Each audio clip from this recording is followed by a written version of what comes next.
Hello everybody and welcome to my channel SKYROKKETS. My name is Skylar and this is my 16th movie review for my channel. Now today's movie we will be talking about is Imaginary. This movie follows a woman named Jessica and her family that move back into Jessica's old childhood home. Her youngest stepdaughter, Alice, befriends a stuffed teddy bear named Chauncey.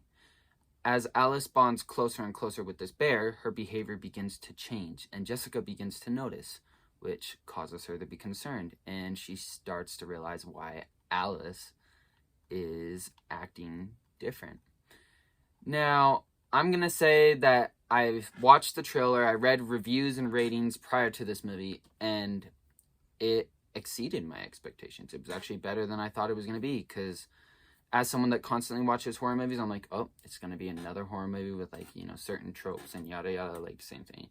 And the story, like, kind of played out differently than I expected. There was some plot twists, which I actually liked the plot twists. I'm like, wow, okay. And it had a really great story. I really love the story. That is something I love. I'll start with the positives, honestly. The story... The soundtrack, I mean, I only really remember one song, which was like the opening song kind of, and it was like an 80s song with like a video recording, so it kind of fit it perfectly, like the vintage style type of thing. So I like the soundtrack, the story, love the scares, like the jump scares and stuff. I'll go more into depth on that in a bit. But also, there was a transition that I actually really liked, like a little transition scene, and the transition was like pretty smooth and cool. I was like, okay, that's cool. But to go on to the negatives, I will say that I feel like this movie shouldn't have been PG-13. I feel like it should have been rated R. I mean, there was like a puddle of blood, a cut, so one part someone stabbed themselves with an object. And I mean, it was PG-13, I guess, but I felt like it should be rated R and shown more. And also, there was only one kill in this movie. If you're going to the horror movie to see kills, you might as well skip out on this movie, because there's only one death in this whole movie.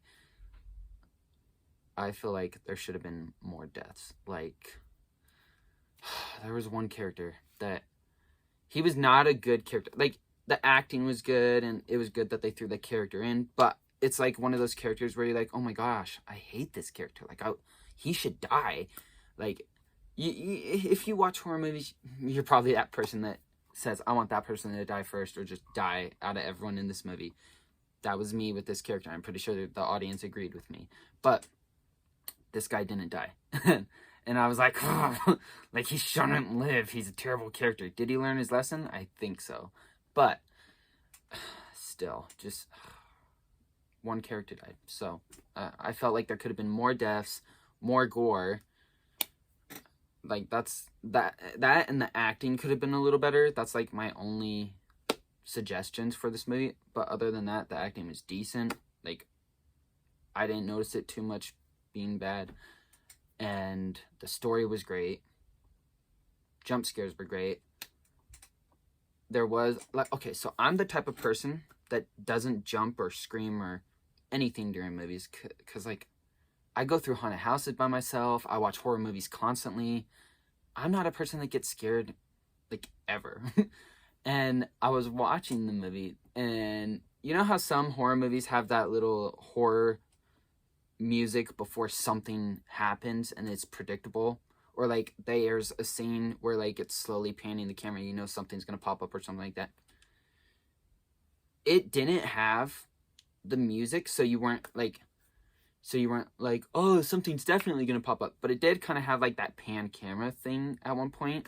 And the timing of the jump scares were so perfect. Like, when I anticipated it, it wouldn't pop up. And then I'm like, okay, so it's not happening? Or, you know, like, so when I didn't anticipate it, that's when they got me, like, right there. Like, so I did jump one time. I didn't scream or anything during this movie, but, like, one moment actually made me jump. And I did not expect it. I mean, I was expecting something, but it didn't happen when I was expecting it to happen. So I was like, okay, that was pretty good. But yeah, the jump scares and horror scenes were pretty great. Chauncey the bear, like the part where he's like big and stuff and you see him more, the effects could be better. Like his look could have been better, but I ain't gonna complain because he still looked pretty cool, honestly. So if I were you guys, I want to go into this movie like, oh, people gonna die, you know, like, oh, you know, people gonna get murdered and stuff. Yeah, that's not this movie. It's more just like, I'm going for the story and the jump scares. That's pretty much this. But for me, honestly, I loved it. I definitely thought it was better than Night Swim, that's for sure. Like, if you liked Night Swim, this is better than that. Like, if you didn't like Night Swim, I still think this is better than Night Swim. Like, I honestly didn't care that much for Night Swim. And it's not even the same director. I don't think so. But this one had a great story and stuff. So I definitely recommend it. I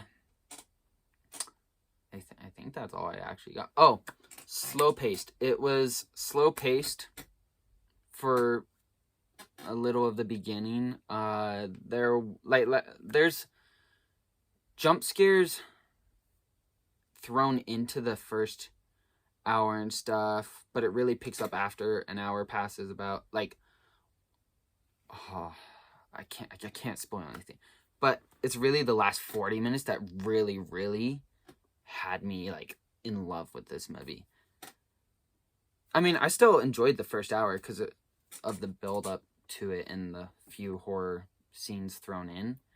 So it's not like boring all the way through. Some people might find it boring. I didn't find it boring, but I liked it. I definitely felt like it was worth the slow pace leading up to the last 45 minutes that were like amazing. Okay, I'll just throw this out here. It's when they go into the Never After is what it's called. It's where the bear is from, the imaginary bear is from. So once they go into that world, that's where it gets really good. I love that. And then the plot twists also. Like, there were like 2 plot twist things. Yeah. So overall, I give it 8 out of 10. 8 out of 10 because story and scares were good and the acting was decent. Reason I didn't give it full 10 is because the acting, I would say, like, there was a cheesy part. Like, I swear it's the little girl like talking as the bear. Like, that's the part though where I'm like, this is kind of cheesy and weird. Like, I think that's like the main issue I had with it. That and the lack of killing and deaths. That's the only reason I didn't give it 10. But I recommend going to see this movie if you're a horror person. Like, honestly, be a true horror fan. Go see the movie. Like, it's worth a watch. If you don't like it, I apologize. But that's the end of my review. If you like my content, please like and subscribe to my channel. If you don't like my stuff, please like and subscribe to my channel. Anyway, I say that in every video. And I'll catch ya with the next flick.